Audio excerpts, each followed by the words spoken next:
Sudah jelas, yang kayak gitu nggak bakal lolos masuk Indo.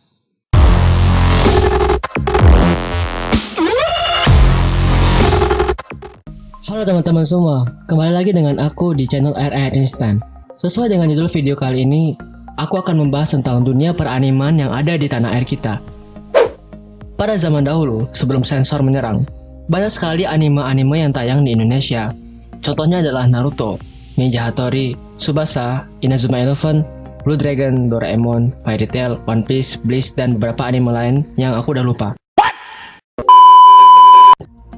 Walaupun dari beberapa anime yang aku sebutin tadi masih ada yang tayang di Indonesia, tapi kemunculannya benar-benar sebuah hal yang sangat membuat nostalgia. Kenapa sih anime itu jarang banget ada di Indonesia? Menurutku alasan utama dan satu-satunya adalah nggak lulus sensor. Banyak anime bagus yang menurutku layak untuk ditonton, tapi belum tentu pas dengan TV-nya orang Indo. Ya wajar aja, kebanyakan anime itu epicnya di adegan action, tapi bakalan banyak banget adegan yang kepotong kalau ada di Indo.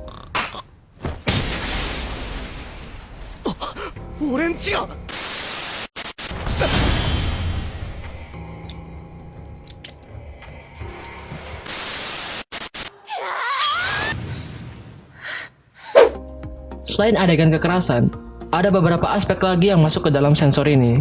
Tahu sendirilah kan? Kalau nggak tahu biar aku kasih tahu. Jawabannya adalah heroin yang agak erotis dan fanservice yang bejibun. Ya setidaknya itulah kesan pertama orang awam ketika ngelihat atau enggak ngedengerin heroin di anime lagi ngomong. Heroin yang kelihatan sangat membahana itu adalah salah satu fanservice cuy. Entah itu bajunya, gayanya, ataupun omongannya. Segala aspek bisa jadi ladang dosa. Sudah jelas, yang kayak gitu nggak bakal lolos masuk Indo. Kalau suara, ya mungkin nggak ada masalah. Kalau pengisi suaranya diganti orang Indo.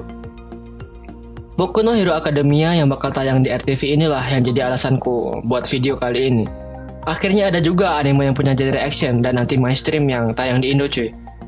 Ingat ya, Boku no Hero Academia, bukan Boku no Pico Academia.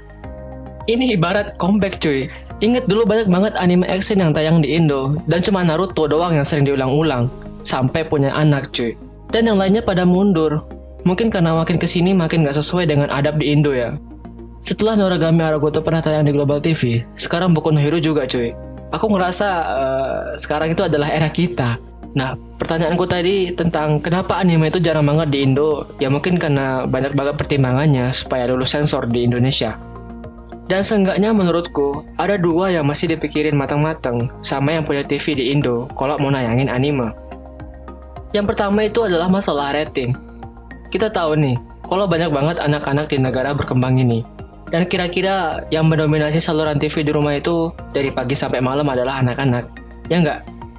Jadi dugaanku, pasaran anime yang tayang di TV itu buat anak-anak, bukan remaja ataupun dewasa wibu ya. Jadi rating ini penting. Ya walaupun rata-rata anime itu punya rating umur 13 tahunan, tapi ada beberapa yang masih bisa tayang di Indo cuy. Contohnya aja Naruto sama Doraemon. Alasan kenapa kedua anime ini bisa tayang dan panjang umur di Indonesia, seenggaknya dari anime lain lah, adalah karena mereka jarang banget ngasih adegan fanservice.